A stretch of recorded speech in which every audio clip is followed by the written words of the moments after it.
আজ বেচারির জন্মদিন, আজ একটা পুতুল অন্তত কিনে দি।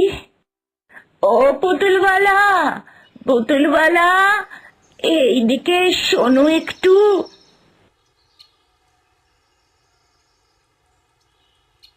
কি গো বুড়িমা, কিছু নেবে নাকি?